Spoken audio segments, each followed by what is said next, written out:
Hello friends, welcome to Star Explainer. Tales of Herding Gods Part 389 explains based on novel.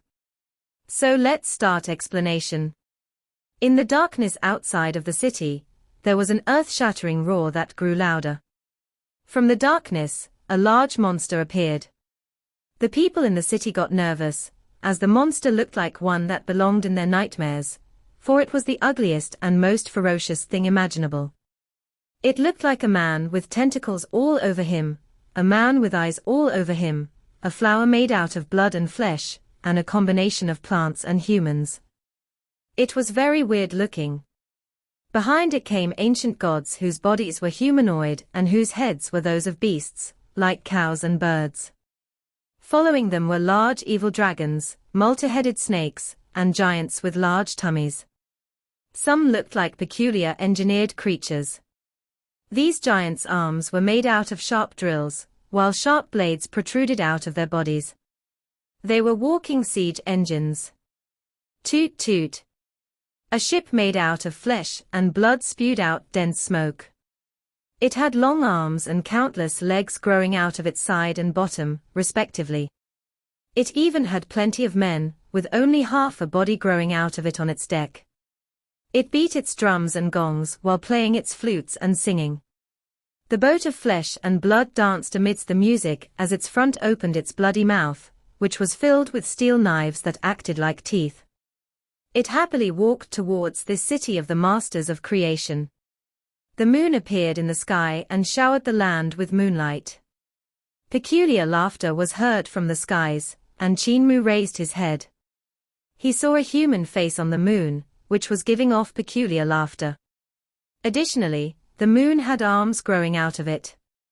It retrieved a flute, which was made from the bones of masters of creation, and played a cheerful tune with it. Qin Mu stopped looking at it. The night of the Great Void was like a strange dream that weirded people out with ridiculous phenomena. Whoosh! A giant creature descended from the heavens onto the city buildings. It was a large bird with humanoid faces on it and wings that were made out of bones. It crushed half of the buildings upon its landing. The large bird's faces looked at the people in the city excitedly and laughed in a funny manner. The bones making up the large bird's wings were hollow, and all of a sudden, they spewed out air and flames that filled the air with an ear-piercing whoosh. The airflow and flames lifted the bird, and it flew into the sky. The nightmarish creatures outside the city began to run loudly towards the whooshing sound. Oh my God! A female true god was trembling as she stared at the sight, asking, "What exactly is this world?" It was a world created by the Great Void's masters of creation. A world made out of consciousness that the masters of creation visualized via said consciousness. They created everything here, including civilization. However, due to invasion by an external enemy, one of the worlds was wrecked, which caused the devils in people's hearts to breed naturally in the Great Void. Although the Great Void was perfectly preserved, there was no Yudu here and hence no place for the dead to go, which led to another consequence. When there was no place for the dead to go, they could only linger in the Great Void, causing them to fuse with the consciousness of the masters of creation, giving birth to a new, unique life form. The dead who formed these monsters in the Great Void consisted of not only dead masters of creation, but dead gods and devils of the celestial heavens. Boom! Another violent tremor came, as the Great Void monsters smashed against the wall. The seemingly indestructible city walls of the masters of creation's city violently shook, and cracks began to emerge on the walls. However, the city was made out of the masters of creation's consciousness, which allowed it to repair itself quickly, relieving the worries of the people inside. Boom! Another impact sound came, and the solemn yet grand impact sounds came again and again. The reflective city walls couldn't repair in time, and suddenly, the southern gate collapsed, and the Great Void monsters flooded into the city. "Prepare to face the enemy," someone shouted. At this moment, the northern gate also collapsed, followed by the eastern and western gates. The monsters ran amok in the city, crushing everything that they walked by. The invasion of thousands of great void monsters had the people on the high ground worried. On a sentry tower, a lady screamed and soared into the air in an attempt to flee the nightmarish city. When she flew, however, the moon with a human face screeched, and a bird whose face was made out of a human skull rushed towards her. Countless weird birds flew from the moon and covered the sky in darkness. The color of the moon also became peculiar, becoming blood red, as if it was a bleeding face. The tune that the moon was playing became unusually fast and cheerful, and even a little bit naughty. The tune reached the monsters' ears and got them extremely excited. Soon, the lady who flew into the air was torn to shreds by the birds. Blood began to drizzle from the skies before it poured. The moon bled and caused a rain of blood. The sky was like a painting dyed by fresh blood, and blood covered the skies and the ground. The weird bird came down from the skies, and the crowded group of monsters came to the position of Qin Mu and the others to flood them. At that moment, grudges were left behind, as was the order to kill Celestial Venerable Mu. They had only one thought at that moment: survive. Qin Mu immediately utilized the Gate of Heaven influence. However, he was left stunned because it couldn't be opened. These devils clearly came from the souls of those who died in the Great Void. Thus, the most effective magic power and divine arts to use against them were those that targeted spirits. However, Yudu and the Great Void existed in different space and time, which made the Gate of Heaven influence impossible to open. If I could open the Gate of Heaven influence, I could kill everyone and get out easily. What a pity that I can't. He utilized his Yudu divine art, merging his vital chi and consciousness to visualize a white banner that he swung towards a monster resembling an ancient god that was rushing him. I'm not my brother. Nevertheless, there are less than 5 Yudu divine arts that are better than mine. The soul in that monster flew out and landed in the white banner. The banner, which was originally empty, now had a man inside. That man was muddle-headed and had a twisted face, and he struggled to fly out of the banner. The banner was very thin, for it was made out of vital chi and consciousness, but it seemed like it hid a lot of space within. That man's twisted face came out of the white banner, and warped the space on the top of the banner. Qin Mu smashed the white banner on the ground and let out a low groan, saying, "Wherever I am, Yudu exists." Boom. His vital chi exploded, and rolling Yudu devil chi flooded out, instantly sweeping the land within a 7-hectare radius. It shaped and formed a dark world.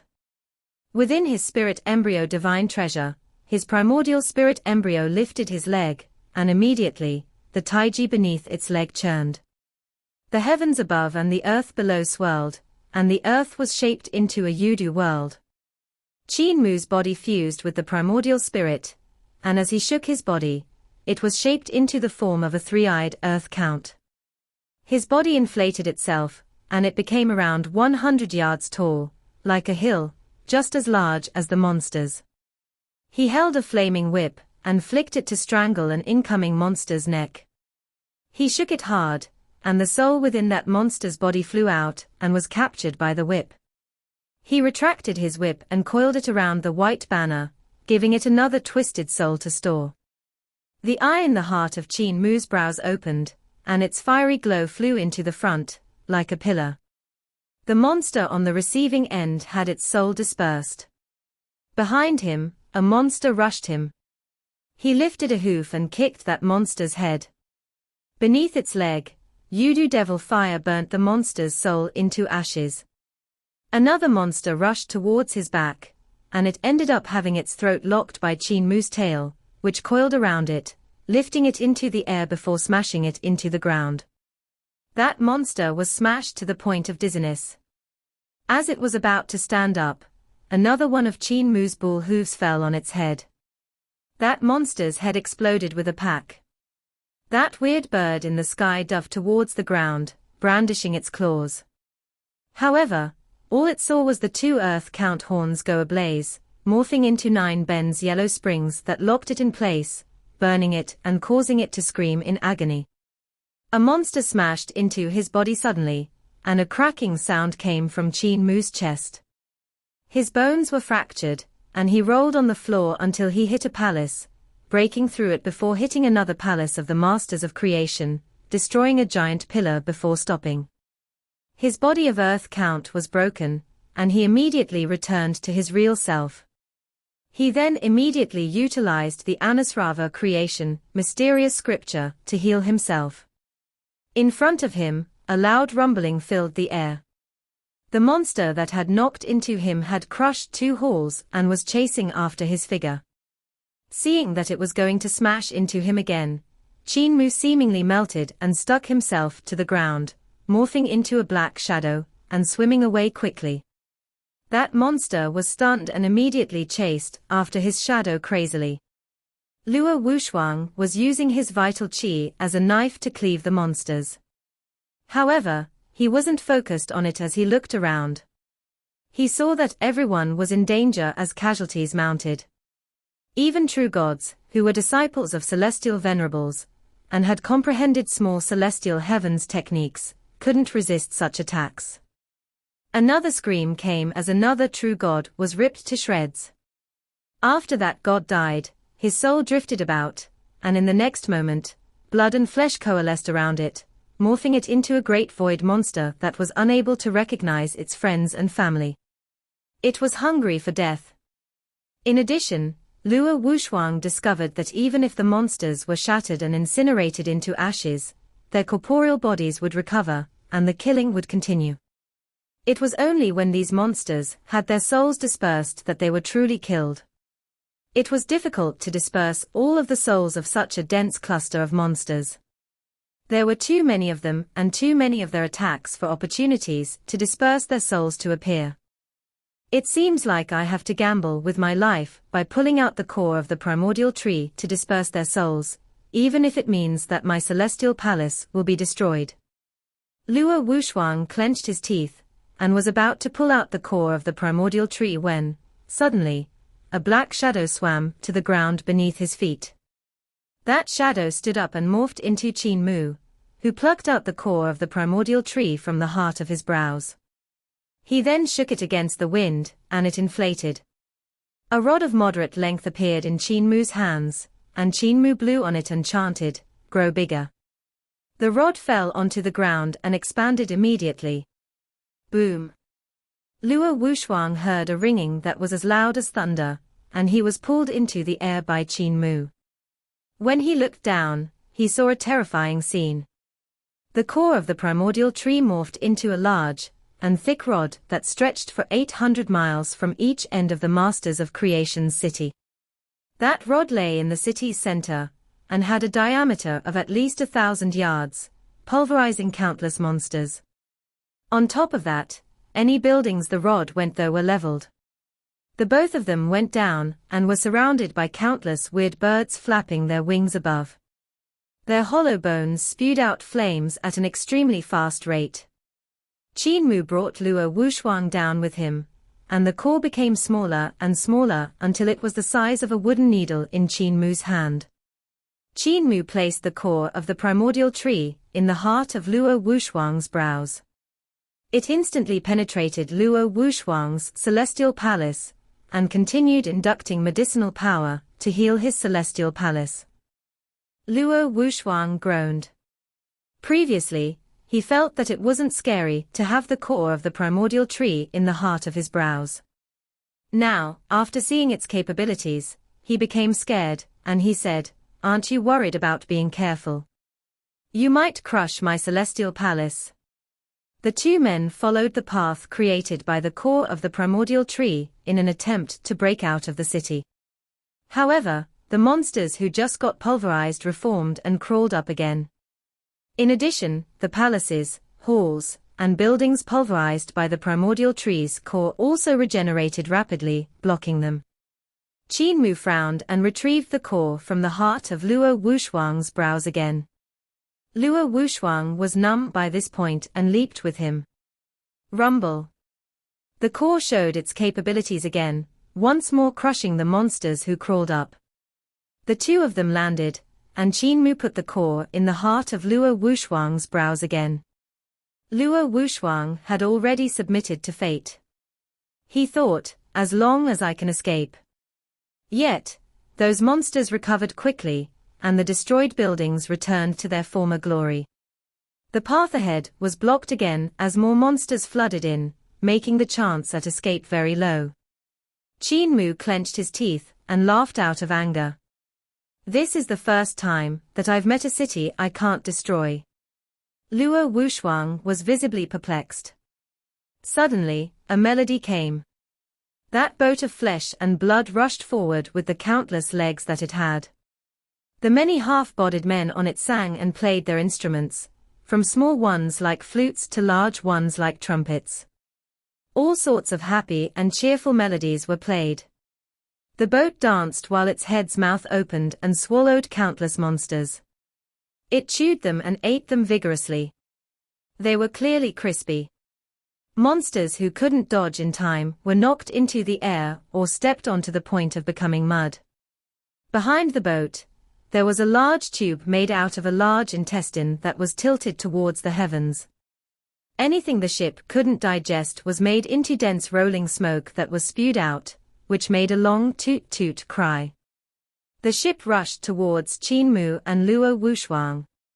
They felt hopeless. This ship was likely an amalgamation of countless souls, which made it peculiar.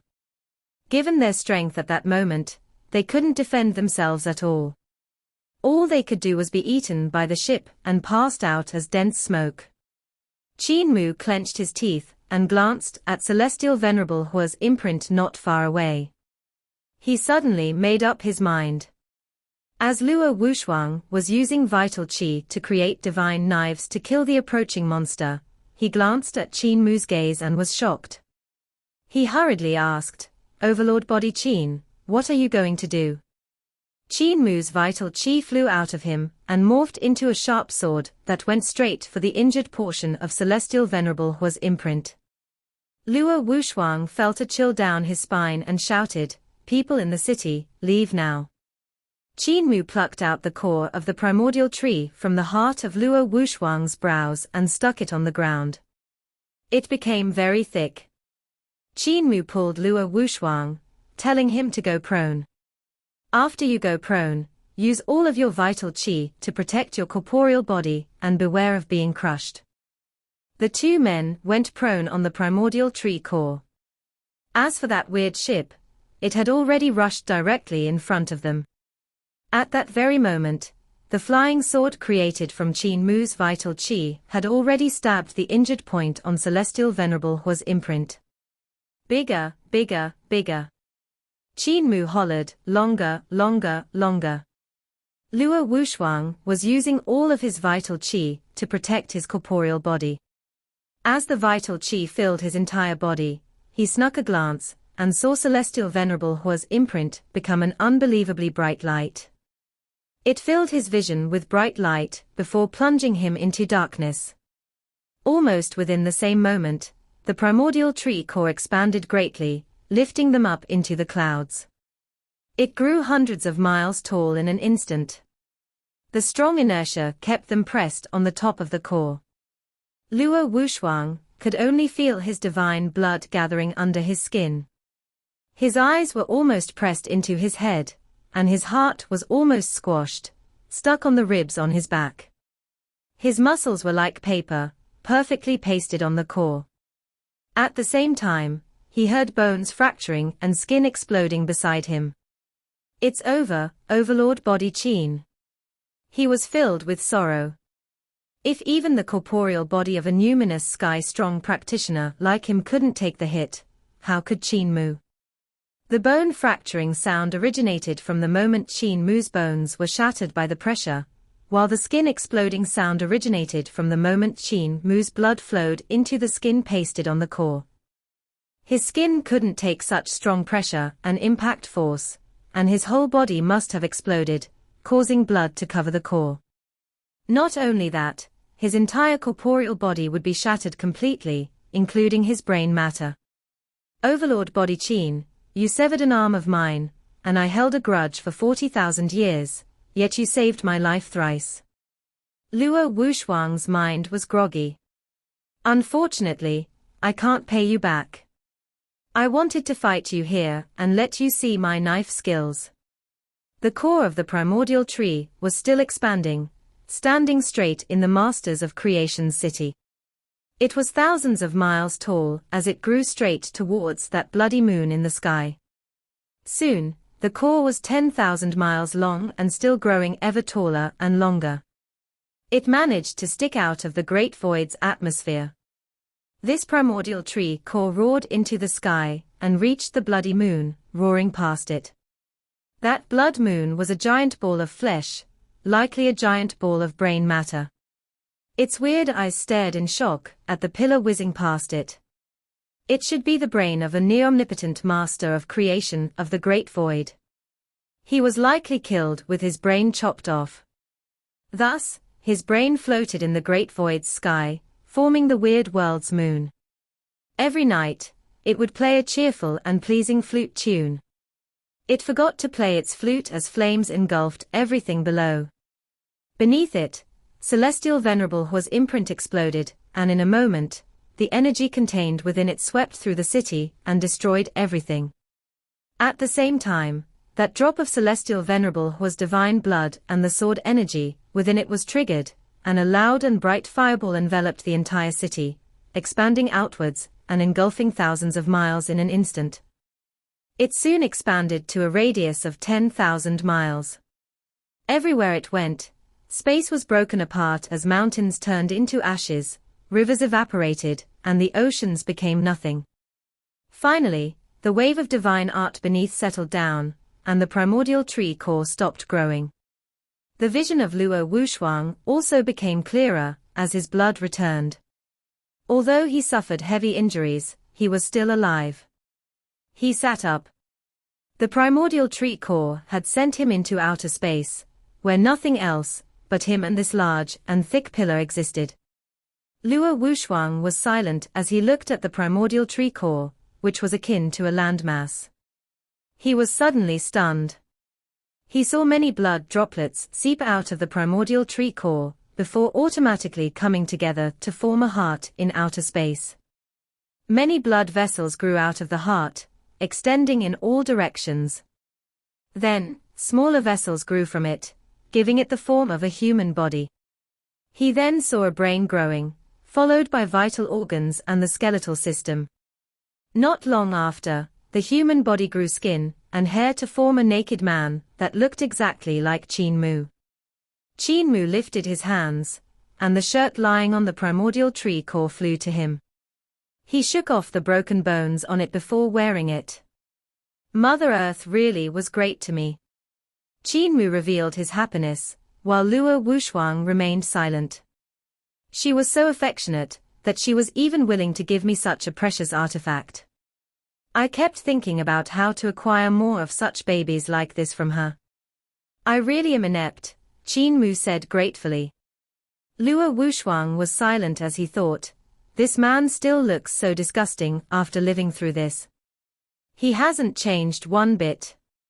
I blamed him wrongly. Clattering sounds came from the air. It was the devil in Luo Wuxuang's heart reappearing.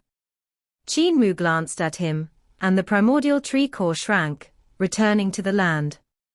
The core of the primordial tree shrank, until it was beneath that bloody moon before stopping. Luo Wuxuang was perplexed as Qin Mu flew from the core. Luo Wuxuang wanted to know what he was up to, so he followed him. Bigger. Qin Mu hollered once, and the core rapidly expanded, sending the moon into outer space. That bloody moon gave off a mournful scream as it was knocked far away. The core shrank again, returning to the atmosphere with the two men standing on top of it. The core shrank to the point of being smaller than the city, which was now a visibly flat white land with a crater in the center. Qin Mu picked up the core of the primordial tree and smelled a burnt smell, so he hurriedly examined the rod. A part of it was charred, and many years' worth of growth rings had fallen off. Additionally, there were many sword marks on the core. Some parts of it were even chopped in half, likely harmed by the sword energy. Qin Mu was visibly hurt. I'm not sure whether Mother Earth will be willing to give me another rod like this. He looked into the distance and saw mountain ranges rising and regenerating. One abnormally majestic mountain after another rose from the ground quickly, and the range was about to reach the place they were at. Even a celestial venerable's divine art can't destroy this place completely. Qin Mu naturally was dumbstruck. Luo Wushuang hastily said, Overlord Body Qin, if we wait for the city to recover, we won't be able to escape. The two men speedily flew out of the city's ruin towards the east, and a voice said, I just saw a magnificent city towards the east. If I go there, I might find clues left behind by Big Brother Wei Suifeng. Not long after they left, the land rose again, and the destroyed city rose up as if it were a mirage. The monsters rebuilt themselves as well. It was as if nothing had changed. All that changed was that Celestial Venerable was imprint, and that drop of Celestial Venerable divine blood were now gone, while the others in the city died in that explosion. Qin Mu looked back at that magnificent and unique city. He was visibly stunned as he thought, what did the Great Void's masters of creation experience? Where did they go?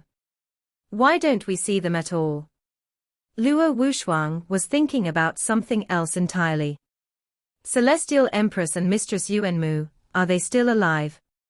The celestial heavens and the Great Void are two different worlds. If their clones died here, their true bodies wouldn't know what happened. If that's the case, I don't need to back out of the celestial heavens. Qin Mu glanced at him and plainly asked, Divine Knife Luo, how do you know that Celestial Venerable Shu who entered the Great Void isn't one of them? Luo Wushuang was stunned and felt a chill. He forced a smile and said, Impossible, how could such a coincidence exist? Although he said that, he was still unnerved. Which two Celestial Venerables did Celestial Empress and Mistress Yuanmu reincarnate into? The sun rose, and the Great Void's monsters receded like the tide, disappearing into the forest. Suddenly, two pitch-black whirlpools appeared, and in the center of them was something akin to an abyss. A flower grew out of the abyss, and the fresh flower bud bloomed while rotating. Yun Chuxiu was lying on the stamen, looking like a sleeping beauty, who had just woken up as she yawned lazily. In the other abyss, another flower grew out, and after it opened, Lian Huahan stared at Yun Chuxiu while sitting upright. Wretch! She quickly stood up and was surrounded by a killer's aura. She coldly said, It's time to settle our grudge. Today, you will die here. Yun Chuxiu giggled. You're always so uptight and lacking in fun. No wonder brother-in-law would come into my embrace. You're suited to be Celestial Empress, while I'm suited to be a little lover. Lian Huahan was furious and was about to act, but Yun Chuxiu hastily asked, Do you know where your corporeal body is? Lian Huahan stopped and coldly said, You took my corporeal body and were good friends with Celestial Venerable Ling. So my corporeal body is surely on Celestial Venerable Ling's ghost ship. Yun Chuxiu adjusted her clothes and giggled. Do you want it back? Lian Huahuan's gaze fell onto her face and checked her sincerity. Yun Chuxiu smiled. Emperor of Endless Clouds, Wei Suifeng, has been sent to the ghost ship already. You should understand, who is attempting to find your corporeal body. Mother Earth died but wasn't yet vanquished. Do you think brother-in-law died so easily? Lian Huahuan's delicate body shook, as she clenched her teeth and asked, What does that despicable man want with my corporeal body? Yun Chuxiu giggled back. Of course, it's not to make love to you. You and I came from the same source. Neither of us can deal with him single-handedly, so why don't you and I work together? I will help you take back your corporeal body, and you will take back mine. How does that sound? Lian Huahan thought for a while before probing, Where's your corporeal body? Yun Chuxiu smiled and said, Naturally, it's in the hands of that faux Qin Mu. Part 389 end here. Thank you for watching.